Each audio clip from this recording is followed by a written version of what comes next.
दोस्तों नमस्कार, मैं सुबोध कुमार। आप देख रहे हैं खबर नेशनल टाइम्स। स्वामी प्रसाद मौर्य को लेकर बड़ी खबर। राष्ट्रीय सोशलिस्ट समाज पार्टी के प्रमुख स्वामी प्रसाद मौर्य ने कहा कि सपा मुखिया अखिलेश यादव से ना तो उनका कोई बैर है और ना ही कोई मतभेद है। उनका सम्मान वह सदैव करते रहेंगे। बसपा के नेशनल कोऑर्डिनेटर आकाश आनंद को सुरक्षा मिलने पर भी उन्होंने खुशी जताई। भाजपा और बसपा पर निशाना साधते हुए कहा कि इंडिया गठबंधन को बिना शर्त समर्थन करेंगे। स्वामी प्रसाद मौर्य ने जारी बयान में कहा कि बसपा में सक्रिय रहे सुभाष चंद्र लहरी को राष्ट्रीय सोशलिस्ट समाज पार्टी का प्रदेश अध्यक्ष बनाया गया है। वामसेप की तर्ज पर राष्ट्रीय शोषित बुद्धिजीवी संघ का गठन किया गया है। इसके मुख्य प्रेरक विनोद मिलिंद और सह मुख्य प्रेरक श्यामलाल गौतम को बनाया गया है। उन्होंने कहा कि काशीराम ने जो नारा दिया था उसे बसपा प्रमुख मायावती ने बदल दिया है।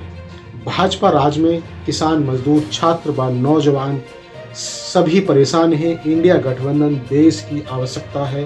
भाजपा को सत्ता से हटाना जरूरी है। जहां भी इंडिया गठबंधन का नेतृत्व कहेगा वे वहां सेवाएं देने को तैयार हैं। कहा कि सपा में रहते हुए उन्होंने जिन नेताओं को भाजपा का एजेंट बताया था, राज्यसभा चुनाव में यह साबित भी हो गया था। दोस्तों वहीं आपको बता दें कि बसपा सुप्रीमो ने कोई नारा नहीं बदला है। वो हमेशा समाज के लिए काम करती हैं और बसपा एक मिशन है समाज का।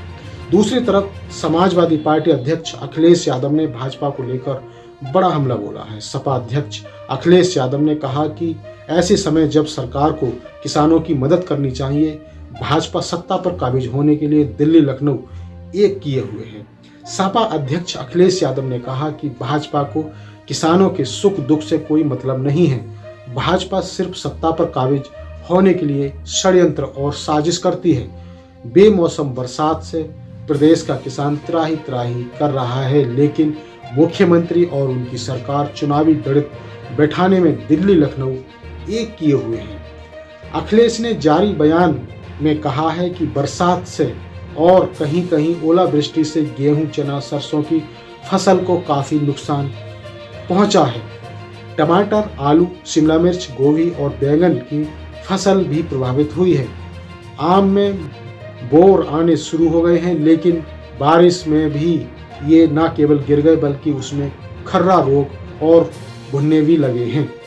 उन्होंने कहा कि भाजपा सरकार में किसान और खेती दोनों उपेक्षित हैं। भाजपा ने 2022 के विधानसभा चुनाव में अपने संकल्प पत्र में किसानों से संबंधित जो वायदे किए थे उसमें एक भी वादा पूरा नहीं किया गया।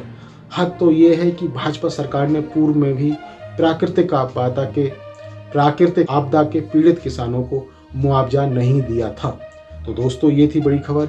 इसी तरह की खबरों से जुड़े रहने के लिए हमारे इस चैनल खबर नेशनल टाइम्स को जरूर सब्सक्राइब करें। सब्सक्राइब करने के साथ ही बेल आइकन जरूर दबाएं, जिससे कि आपके पास खबरों की नोटिफिकेशन आते रहें। तो मैं सुबोध कुमार फिर आऊँगा एक नई और बड़ी खबर को लेकर। तब तक के लिए धन्यवाद, नमस्कार।